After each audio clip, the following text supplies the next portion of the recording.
Hi, today in front of me is ZTE Blade A53 Pro and I'll show you how to change lock screen wallpaper on this device.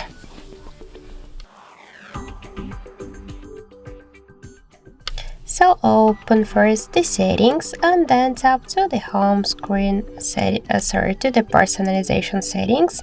After that, click here to wallpaper section, tap to allow, and here we will see all of the available wallpapers, the default ones. Also, you could click here to the gallery and to use photos from the Google Drive or Google Photos or photos previously taken on your device camera.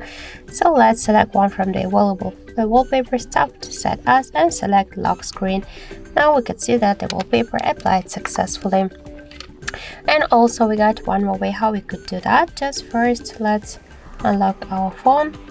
Let's hold for a while home screen with our finger, and on the left down corner you will see wallpaper icon. Just tap on it and by the same way select one from the available wallpapers, tap to set as and select lock screen.